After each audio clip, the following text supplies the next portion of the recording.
Welcome to the bold analysis. The Kenyans were asking a question on what was really the motive behind the push by the state machinery to make sure that Matian'gi faces the full force of the law as far as the house raid was concerned. And in the wake of what is seen as an effort to try to go after Uhuru, former Uhuru men, William Ruto has gone backdoor to seek a handshake with former Interior CS Fred Matian'gi. I have seen a reaction from different leaders on this matter, but I want just to point out, because I think our viewers have been asking me to just put up a comment on this matter. After weeks of what was seen as a political witch hunt, President Ruto went behind the scenes to seek a handshake with CS Matian'gi. In a span of 1 week,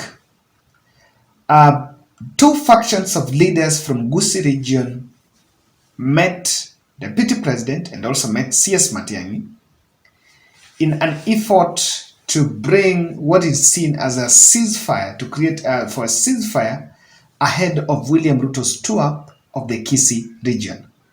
Remember, this Kisii region tour has been postponed twice. It was actually supposed to happen earlier, before, I think it was the first week of December. It was postponed because William Ruto went, I think that was during the Leaders Summit in America. Then 2 weeks ago, it was also supposed to be held when, remember when Ongwae was telling Raila that he should not go there because they were preparing to meet, to invite president in the area. And then, finally, on 24th, CS Machogu is supposed to hold a homecoming ceremony there. And then president is going to attend. But on 25th, CS Matian'gi had also planned a rally, which is seen as themed on Matian'gi's troubles. So things have happened, and Anthony Kibagendi, immediately Matian'gi was released from the DCI. And I remember the reports emerging that Uhuru Kenyatta personally made a call to the DCI officers that if they were not going to release Matian'gi, himself, he was going there, he would go there to make sure that he seeks Matian'gi's removal from that place. So that was all there. But after that, Anthony Kibagendi, who once worked in the office of William Ruto when he was the deputy president, but then won an MP seat in Kisii through ODM party after defecting, led a contingent of leaders there, that Daniel Manduku, who was from the Kenya Ports Authority, and I think another member of parliament, to State House, and they met William Ruto. And after that, yesterday, CS Machogu led another group of Gusii leaders, elected leaders, those who missed, former MPs, and also some church leaders, religious leaders from the Kisii region. Yesterday they met in Karen in a meeting that is also reported to have got the blessings of President William Ruto. Then today in the morning, DPP withdrew charges against Matian'gi. So you look at the way things have happened, it's not just a coincidence. I am a bit persuaded that Ruto never meant, he was actually just pushing Matian'gi to the wall.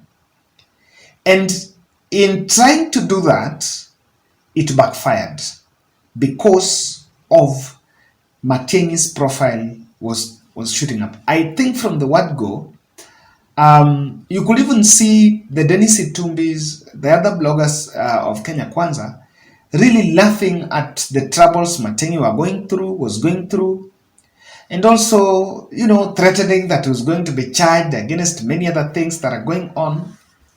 And so he was really vilified in public when he went out there.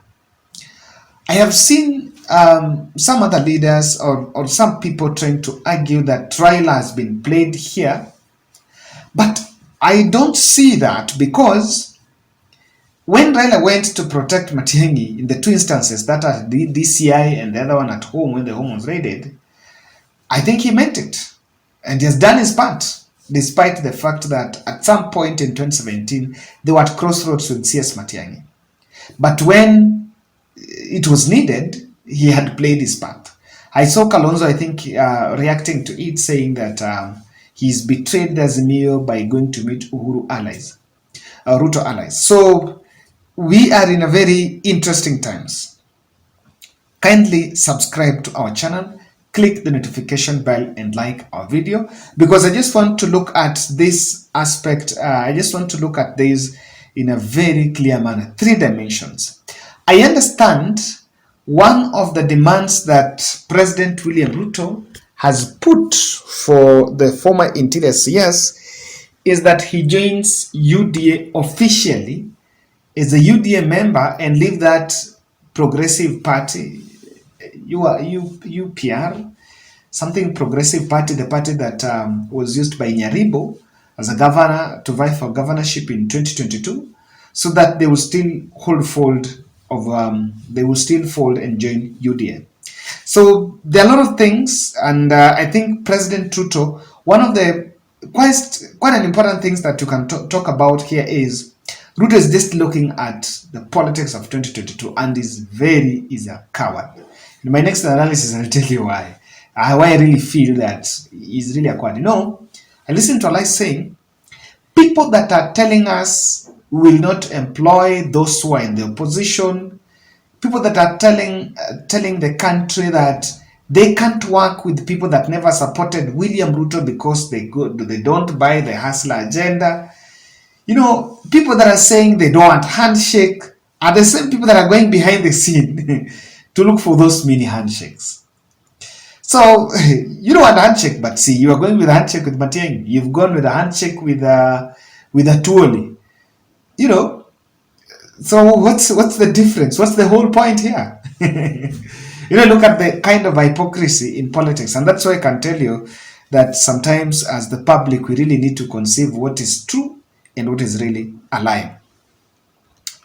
So ladies and gentlemen, let me tell you, this one I can look straight in President Ruto's eye and say, in the wake of revenge against Uhuru men, I am persuaded that perhaps the administration blackmailed Matian'gi, threatened him with graft charges and more charges that would be thrown on his way, and pushed him in the wall to make sure that he can detach from Uhuru Raila circle.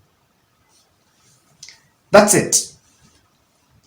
They know very well that, of course, Rigathi once told us that there are people that carried money.